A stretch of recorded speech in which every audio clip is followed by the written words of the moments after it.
एक छोटा सा शांत गांव था, सोनपुर। चारों तरफ खेत, नीम के पेड़, कच्ची सड़कें और लोगों के चेहरे पर अपनापन। इसी गांव में रहता था मोहन, अपनी पत्नी सरिता के साथ। मोहन गांव के स्कूल के बाहर चाय और मठरी का ठेला लगाता था। सुबह सुबह चूल्हे से उठती चाय की भाप और तली मठरी की खुशबू पूरे रास्ते को जगा देती। ग्राहक हंसते हुए कहते, मोहन, तेरी चाय पीते ही नींद उड़ जाती है। मोहन मुस्कुराकर जवाब देता, बस दिल से बनाता हूँ भाई। दोपहर तक ठेला खाली हो जाता। सरिता घर पर हिसाब संभालती। शाम को दोनों साथ बैठकर चाय पीते। सरिता कहती, ज्यादा नहीं पर चैन की रोटी तो है। मोहन हंसता, और क्या चाहिए। एक दिन गांव में धूल उड़ाती बाइक रुकी।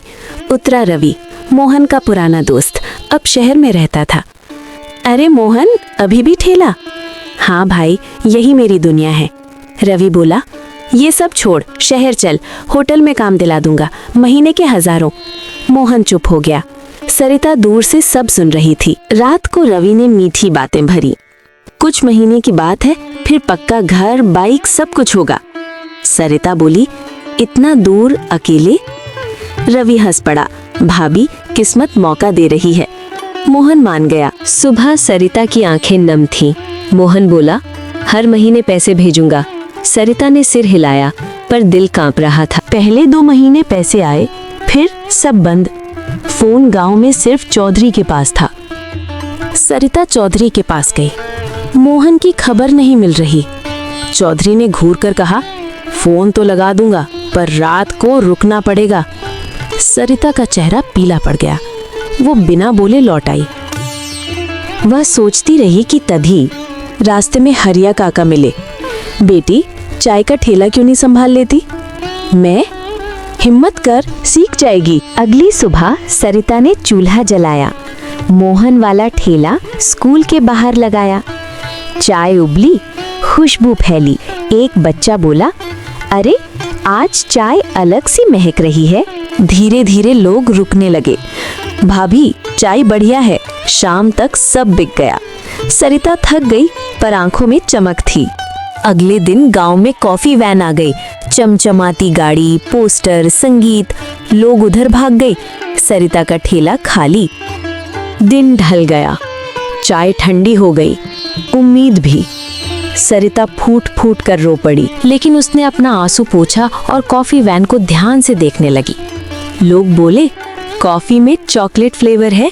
सरिता सोच में डूब गई। घर आकर उसने कोको पाउडर, इलायची, थोड़ा दूध मिलाया, चॉकलेट मसाला चाय। पहला घूंट लिया, वाह! तभी पड़ोसन आई। अरे सरिता, कुछ नया है क्या? सरिता ने अपनी बनाई हुई चाय दी। अरे ये तो कमाल की है। पड़ोसन चाय पीकर चली गई। उसी रात दरवाजे पर दस्तक हुई। दरवाजे पर मोहन था, थका और डरा हुआ। उसने बोला, रवि ने मुझे फर्जी काम में फंसा दिया था, किसी तरह भाग के आया हूँ। अगली सुबह दोनों थाने गए, रवि के खिलाफ FIR दर्ज करवाने। उसके बाद रवि को पुलिस ने पकड़ लिया। अगले दिन मोहन और सरिता ने साथ में ठेले शुरू किए। सरिता बोली, आज कुछ नया है। मोहन बोला, कुछ नया? सरिता ने अपनी नई रेसिपी वाली चाय मोहन को पिलाई। मोहन बोला, ये क्या जादू है सरिता? सरिता बोली, नई रेसिपी की चॉकलेट मसाला चाय है। मोहन बोला, ये तो पहले वाली चाय से भी बढ़िया चाय है।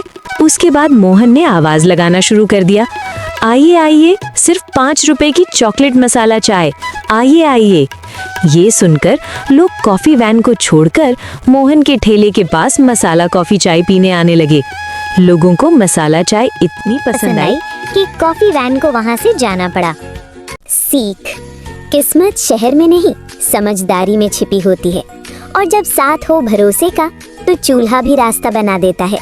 दोस्तों, अगर कहानी ने दिल छुआ हो तो चैनल को सब्सक्राइब जरूर करें। बहुत समय पहले की बात है। सुंदरपुर नाम का एक खुशहाल गांव था। वहाँ 2 तरह के लोग रहते थे। एक था सेठ धनीराम, जिसके पास बेशुमार दौलत थी, लेकिन दिल बहुत छोटा था। और दूसरा था मोहन, जो एक गरीब किसान था, लेकिन उसका दिल सोने जैसा साफ था। एक शाम गांव में एक बूढ़े साधु का आगमन हुआ। साधु दिखने में बहुत दिव्य थे, लेकिन उनके पास कोई सामान नहीं था, सिवाय एक भारी पुरानी लोहे के संदूक के। साधु बहुत थके हुए थे। वो सबसे पहले सेठ धनीराम की हवेली पर गए। अरे बाबा, यहाँ से जाओ, मेरे पास तुम्हें खिलाने के लिए फालतू खाना नहीं है, और ये कबाड़ जैसा संदूक लेकर मेरे दरवाजे पर मत खड़े रहो।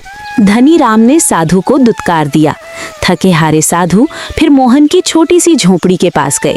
मोहन के पास खुद खाने को कम था, लेकिन उसने साधु का स्वागत किया। मोहन ने अपनी थाली का आधा भोजन साधु को खिलाया। साधु उसकी सेवा से बहुत प्रसन्न हुए। अगली सुबह जब साधु जाने लगे तो उन्होंने अपना भारी संदूक वहीं छोड़ दिया। बेटा मोहन, मुझे हिमालय की ओर जाना है और ये संदूक मैं वहां तक नहीं ले जा सकता। क्या तुम मेरे वापस आने तक इसकी रक्षा करोगे? जी महाराज, ये मेरे लिए सौभाग्य की बात होगी। लेकिन याद रखना, चाहे कुछ भी हो जाए, इस संदूक को खोलना मत। इसमें जो है वो अगर समय से पहले बाहर आ गया तो सब कुछ नष्ट हो जाएगा। मैं 3 महीने बाद लौटूंगा। साधु चले गए।